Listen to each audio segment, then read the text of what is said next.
lalela ngikhothele uma ngifunda iBhayibheli kunomfazi eBhayibhelini ogama lakhe linguSara. Lithi iBhayibheli uma ulifunda kahle uNkulunkulu akakhulumi lutho naSara. Kodwa ukhuluma kakhulu noAbraham indoda yakhe. Uthi Abraham ngiyakwenza ube ngubaba wezizukulwane. Nikhona bazalwane. Njengoba kuthiwa kuAbraham uyokwenziwa ube ubaba wezizukulwane, labantu bobabili abanamntwana.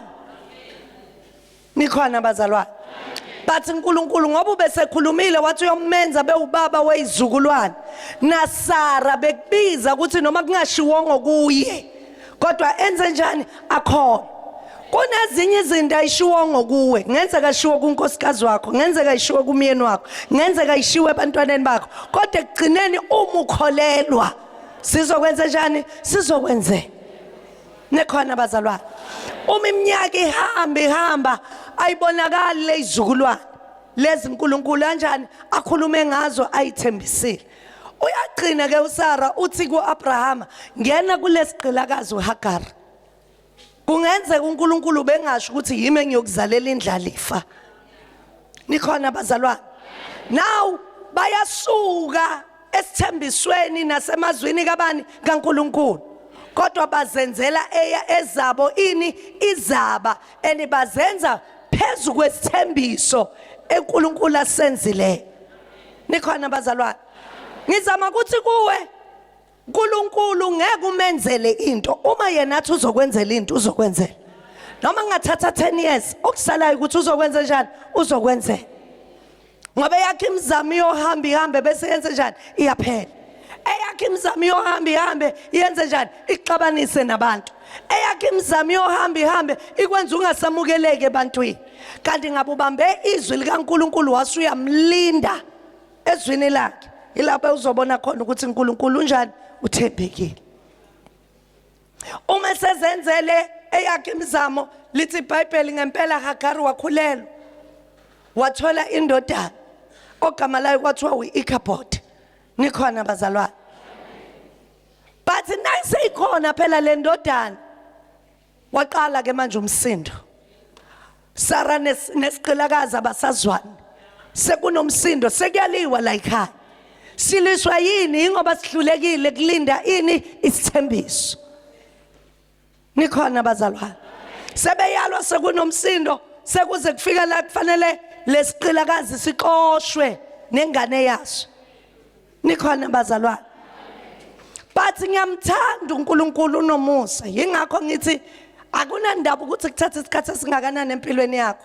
Uyabuya uNkulunkulu ubuya kuAbraham. Ubuya kuAbrahama sekuzelwe uIkhabhodi. Ubuya kuAbrahama sewuqoshiwe noHagar. Sewuqoshiwe nomntwana wakhe. Uthi uNkulunkulu nginguJehova uNkulunkulu wakho. Hamba phambi kwami ungenaqala. Ngamanye amazwi wenzile amaphutha but I forgive you and I give you another chance.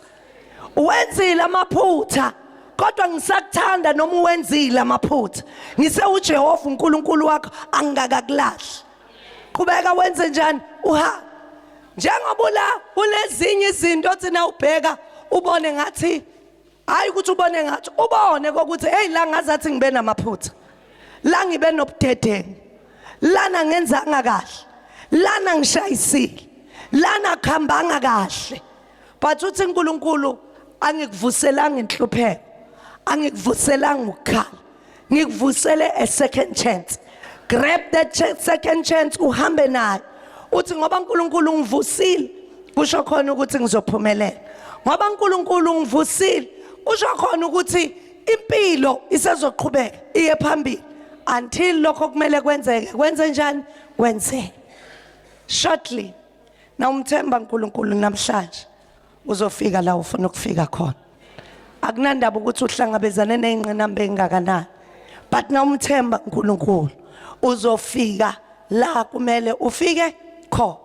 Njengoba ula namhlanje kunento ekutshelile usuke ekhaya yathi hamba uze kule nkonzo. Uma ungeza kule nkonzo ushintsho luzoba khona. Nikhona bazalwane. But ungenzeka ukuthi sewufikile kule nkonzo kuphinde kube nezinto ezikudiscourage. Nikhona bazalwane.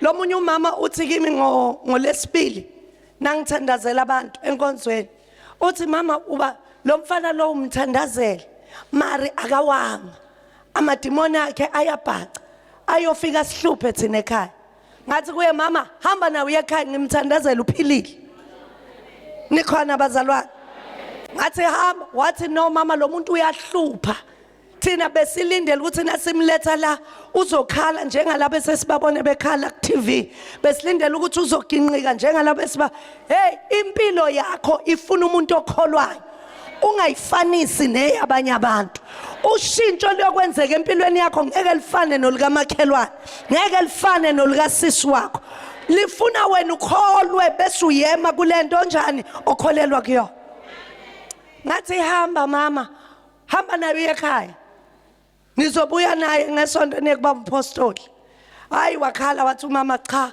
asiboni ngithe ngibhizi nabantu wamletha ngambheka emehlweni ngathi mama lo muntu lo uphilile hamba naye uye ekhaya hayi ngesonto sebeyangena bangena kubaba umpostoli mina ngibibikho ngesonto ngibaseJoburg sewuyangitshela baba umpostoli hey kunabantu abafikile la bathi bazobonga ngomsebenzi obenzele wona ene babonga lokuthi awubaphelelanga inhliziyo noma bona bese ukholo lwabo bese liphazamisekile ngithi bazobongana bathi balethe lo mfana bathi ubulala amafasteri ushaya uyaphula uyenzani ngabenzela umthandazo nje siphakathi ngathi asixoshele lezinto ezilapha emakhaya ngathi nakuphuma lento elapha ekhaya lakho ukuphila kuyoqala khona manje umfana wasanguluka waphila so ngizama ukuthi kwena uhleli kule ndawo mkholwe uNkulunkulu ungabheka umuntu oseduze kwakho ungabheka umuntu oseceleni ungabheka ukuthi kwenzekani kubani ayibe ngawe le ndaba ukuze ukwazi ukwenza njani ukuphila egama lenkosi malibonga vala amehlo akho sithandaze baba siyabonga osukwini lanamhlanje ukuthi ushintsho lufikile emakhaya ethu ukuthi ushintsho lufikile empilweni zethu moya lo ingcwele mana ngakithi usilwele usinqobele zonke izimpi esibhekene nazo ngoba siyazi ukuthi kuwena akukho kwehluleka thembekile uNkulunkulu wethu ophilayo thembekile uNkulunkulu wamandla thembekile uNkulunkulu ongahluleki nanamuhla siyakholwa ukuthi uzoyenza indlela la ingekho khona nanamuhla siyakholwa ukuthi uzoyivula iminyango evalekile nanamuhla siyakholwa ukuthi laba bangena emgodini uzobanyula nanamuhla siyakholwa ukuthi laba bagulayo bayophuma bephila nanamuhla siyakholwa ukuthi lokho bekungenzeka empilweni zabo namhlanje kuyoshintsha kube injabulo inyembeze bezehla ubusuku nemini eminyaka neminyaka namhlanje siyakholwa ukuthi ziyosulwa akuyophinde kwehla inyembezi zosisi kodwa kuyokwehla inyembezi zejabulo baba simukela konke ozosenzela khona kule ndawo sikwamukela ngokubonga ngegama lenamandla igama lika Jesu ibandla lithi amen.